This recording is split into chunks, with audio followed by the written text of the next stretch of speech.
नमस्कार, स्वागत है आपका न्यूज 69 में। मैं हूं आपके साथ अंकिता और बढ़ते हैं इस वक्त की बड़ी खबर की ओर। जबलपुर की लोकसभा सीट जीतने भारतीय जनता पार्टी ने अपनी तैयारियां शुरू कर दी हैं। इसी कड़ी में भारतीय जनता पार्टी ने जबलपुर के मदन महल स्थित नागपाल गार्डन में चुनाव कार्यालय मध्य प्रदेश के लोक निर्माण मंत्री राकेश सिंह ने शुभारंभ किया। इस दौरान जबलपुर लोकसभा सीट से प्रत्याशी बनाए गए आशीष दुबे भी मौजूद रहे। इधर चुनाव कार्यालय के शुभारंभ के बाद राकेश सिंह ने कहा कि भारतीय जनता पार्टी की अपनी एक अलग पद्धति है और इस बार हमारे लोकसभा के प्रत्याशी आशीष दुबे की ऐतिहासिक जीत के साथ एक नया रिकॉर्ड बनने जा रहा है। इसके साथ ही राकेश सिंह ने कांग्रेस पर भी तंज कसा है। राकेश सिंह ने कहा है कि हमारे प्रत्याशी तो घोषित हो चुके हैं, लेकिन कांग्रेस की इस समय ऐसी स्थिति है कि उनके प्रत्याशी घोषित नहीं हो पा रहे और इसकी खास वजह है कि कांग्रेस के पास ना नीति है और ना ही नियत, और कांग्रेस जिसको प्रत्याशी बनाने की कहती है तो कहीं उसका स्वास्थ्य खराब हो जाता है या फिर ज्यादा जोर देती है कांग्रेस तो वह भाजपा में शामिल हो जाता है। जबलपुर से न्यूज 69 के लिए वाजिद खान की रिपोर्ट। जबलपुर में भाई आशीष दुबे जी भारतीय जनता पार्टी के लोकसभा के प्रत्याशी भी घोषित हो चुके हैं। मैं हमेशा कहता हूं, एक योग्य और श्रेष्ठ कार्यकर्ता ऐतिहासिक जीत के साथ जबलपुर में एक बार फिर से रिकॉर्ड बनने जा रहा है।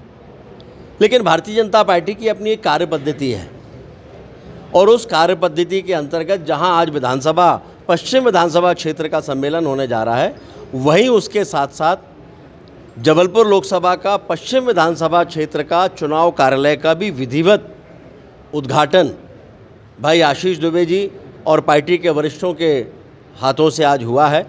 और मैं मानता हूं कि आज एक शुभ शुरुआत हुई है और ये शुरुआत भारतीय जनता पार्टी को विजय के पथ पर अग्रसर कर रही है। एक एक कार्यकर्ता कमर कस के तैयार है।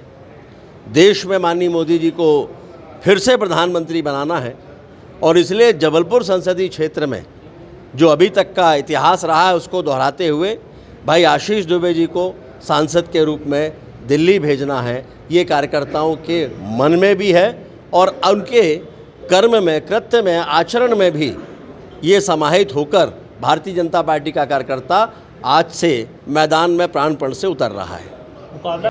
कांग्रेस की स्थिति ऐसी है कि प्रत्याशी घोषित नहीं हो रहा। हमारे प्रत्याशी तो आशीष जी घोषित हो गए, एक योग्य प्रत्याशी, लेकिन कांग्रेस की परेशानी यह है कि प्रत्याशी नहीं है।